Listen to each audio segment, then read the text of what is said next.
It's crispy, it's addicting. You always want to go back for more. Trust me. Chapulines, or fried grasshoppers, is one of my favorite protein-packed bites, and a delicacy that dates back to pre-Hispanic times in Mexico. Today, I'm serving it up two ways: in a savory tlayuda, also known as a Mexican pizza, and a shaken mezcalita with a Chapulines rim. Hola familia, I'm Claudia Sandoval, and welcome to La Mesa Mexa on Bite, the place to watch, explore, and cook. Now, if you're wondering what Mexa even means, it's a shortened version of saying Mexican. Welcome to my Mexa table. Today, we're gonna be working with an amazing ingredient that is really endemic to, well, Mexico. We have a heritage-rich full ingredient here. It is grasshoppers, or as we know them, chapulines. And we have them in a variety of forms here with chile, smoky. It's got a little bit of lime juice. You can get them as a bar snack with peanuts and all sorts of other things in there. Why? Because it's delicious and they're the perfect snack to munch on. This is an ingredient that has been, well, across Mexican culture for centuries. Staples like chapulines or masa or mezcal, all three which we'll be using today. If you're not familiar with eating chapulines, I have to tell you, these crispy snacks almost have the meatiness and the crispiness of a really nice and toasty beef jerky. They've got all of that flavor packed in there, and it's just like eating a protein snack. It's crispy, it's addicting. You always want to go back for more. Trust me. Now, while I 100% want you to hop on the Chapuline train, let's be real. You can't just grab these out of your backyard. These are responsibly sourced, they're delicious, and you can even have them shipped to your house. Now, we're gonna start on the part of our tlayuda. Say it with me, tlayuda. So what I'm going to use is I'm gonna use some nice warm water, and I have some masa harina here. Now, the color of this, I know it looks great, but this is actually blue corn masa. So we're gonna go ahead and add that to our bowl. And then I like to kind of measure with my heart. My tip always is start with about half of your water and start mixing. Now, the trick here always is to rehydrate the masa. Masa is essentially, imagine it as a dry form of the masa that you would get, say, from a tortilleria. You'll notice that it'll start to come together almost like if it was wet sand. That is your shaggy stage. So you wanna get to that level first. Now to that, we're gonna make a small well in the center and add, again, half of what you had left. And the more that you add water, the more it'll actually start to fall away from your hands. This masa has completely come together, but as you can see, it's still sticking to my hands. This masa is pretty much ready, and we just have to let it rest and give it a little bit of time. Meanwhile, we're gonna work on the toppings for our tlayudas. Among them, we're gonna start a chorizo, and we're gonna do some refried beans. So to a blender, I'm gonna go ahead and add one 16-ounce can of beans, and then we'll add 2 garlic cloves. We're gonna go ahead and blitz that up until we create a kind of semi-chunky puree. Now that I've got the beans at the texture that I want and that garlic has been incorporated throughout, I wanna go ahead and add some lard to this. So what you wanna do is you wanna get that grease nice and piping hot. In fact, my abuela or my mom would tell you that this is not ready until it's smoking hot. We're gonna go ahead and add our chorizo. No oil, no nothing, just add it because it's already got plenty of grease in there. And you're just gonna start to break it up. Meanwhile, the grease here is starting to become bubbly, hot, and perfect for those beans. Now, what I always recommend that you do so that this doesn't pop back or do anything, I like to swizzle the pan a little bit and then add the beans right away. Now I'm going to start to incorporate all of that delicious grease into those beans and allow them to refry nice and slow. While many people think of a tlayuda as traditionally Oaxacan, which it is, the first time I had it was in Mexico City, and I had it in Xochimilco. My girlfriends, who I was there with visiting, ordered me, as a joke, a tlayuda with chapulines. And they kind of did it thinking that I was gonna be like, ew, this is gross. And they were all waiting to laugh, like, haha, joke's on Claudia. And I'm like, Guys, this is incredible. This is delicious. What is this? I want more of it. So now every time that I visit Mexico City and Xochimilco, I have to have a tlayuda from the same lady who's still making them there. Now, these beans are looking absolutely perfect. As you can see, the fat has emulsified. The beans look nice and glossy overall. They've thickened, so they've become the perfect consistency for that crispy tlayuda. And this chorizo is also looking absolutely perfect. Mexico City holds a very special place in my heart. It's the first place I ever had mezcal, and it's the first place I ever had a mezcalita. Today I'm gonna share with you how to make a pineapple mezcalita. And just in case you don't know what that is, because I didn't know either, it is essentially a mezcal margarita. And I thought that was like mind-blowing, how I had seen it on menus, never ordered it, never understood that. But the first time I had it in Mexico City, I had it with a Chapuline rim. So today we're gonna use some of the chapulines, and we're gonna drop them into our molcajete. And because I have such a variety, I'm gonna use a couple of the different varieties to add flavoring. And so what I'm gonna do is I'm gonna start to break up the chapulines. You're trying to create essentially a spiced salt mixture that you would rim your glass with for a margarita or a michelada or something like that. And that is always, it's hopping out.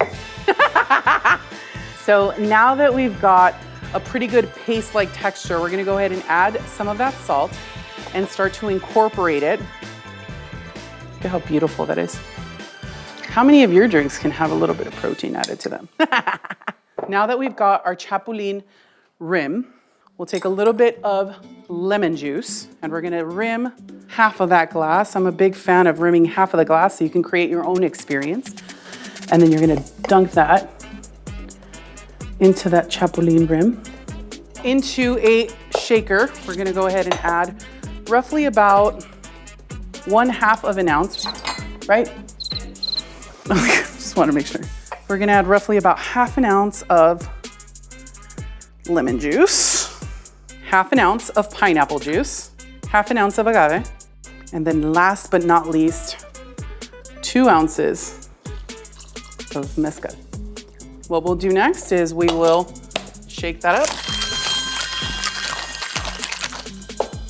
We're gonna grab a beautiful ice cube, drop it into our glass, and add our delicious pineapple mezcalita. Now to finish that off, you're gonna add a dehydrated pineapple over top. Oh gosh, these smell incredible. Oh my gosh, incredible. Salty, delicious, sweet. Oh, that Chapuline salt adds this sense of like salty umami to this delicious and vibrant and sweet pineapple, mezcal, smoky, like the smokiness of those chapulines along with the smokiness of the Chapuline rim just make this perfect marriage. But then you have that sweet pineapple just bringing you right out of it. This is a whole experience in itself. I think it's time that I get back to making tlayudas, even though I would love to just hang out and sip on this. So let's get ready to make some mezcalitas. Some tlayudas, no more mezcalitas for me. Our masa has been hydrating, and what you'll notice is, since it's hydrated, nothing sticks. The masa will be soft to the touch. Now, I got the biggest tortilla press that I could find in order to make this tlayuda. Mind you, I'm using a press. When you go to Mexico City, this is not the way that they do it. They hand press them. They take the masa and with the palm of their hand, they actually just press it out and make it this super, super thin layer. So I'm taking maybe about 1/2 of a cup of masa in my hands. I like to call it a little bit smaller than a baseball, right? I take that, cover it with the plastic, and then I'm gonna do one first press just with my hand. So all I'm doing is pressing it because as the press comes down, it'll press this side more and then this side will be thick. So then I'll flip it over and then I'll press again with my hand so that I create kind of like an even masa layer. I'll pivot 1/4 of the way and then I'll actually close down the press, pushing very gently, checking where I'm at, pivoting again, about 180 degrees and pressing one more time. Now, this time I will press as hard as I can because I know that it's not gonna go further than the edges, but this is exactly what I'm looking for. A nice and perfect even layer, nice and thin, right between the two layers of plastic. You'll remove carefully that top layer of plastic and set it off to the side. And then on your hand, you will start to peel back the plastic. Now that will go onto a preheated skillet or comal. And you could do this on a 12-inch skillet if that's all you have. But in this case, I have the comal. It's set on super low heat. I want it to be nice and low. Why? Because you're cooking it nice and slow. And then what eventually will happen is you'll start to build it with all of the ingredients on top. Now, you'll notice that as soon as it's ready, it'll start to kind of slip and slide on the pan. You can literally flip it over with your hands, or you can use a spatula, whatever you're most comfortable with, but it'll almost like release itself from the pan. We've got those refried beans. We're gonna go ahead and add them to the top of the tlayuda and just spread them out. I've turned this down to low heat so that everything gets a chance to kind of meld together. And on the bottom, the tlayuda is gonna get nice and crispy. And over top, all of this cheesy, gooey deliciousness. Now, I've added the first layer of beans. Over top of that, I've added quesillo, or what is known in America as Oaxaca cheese. Then to that, we're gonna add some chorizo. And I like to kind of add it in chunks. Over that, I'm gonna add our chapulines. And just be as generous as you like. You'll start to notice that you're getting melting around here. The tlayuda will start to kind of curl on the edges, crisping up on the sides. You know, it's just baking to my heart. It's time to go ahead and plate it. Now, because it's nice and crispy on the bottom, it is easy to move over, and you just want to top that with a little bit of red onion and a little bit of cilantro. The beauty of this tlayuda is that you can make it your own. And on La Mesa Mexa, we judge nothing. So it's time to dig in. I can't wait any longer. I'm super excited. Listen for this. That, oh gosh, is the best part.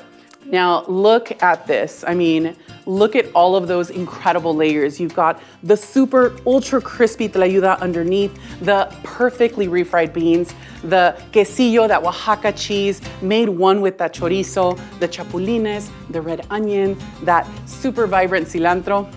I've got to dig in.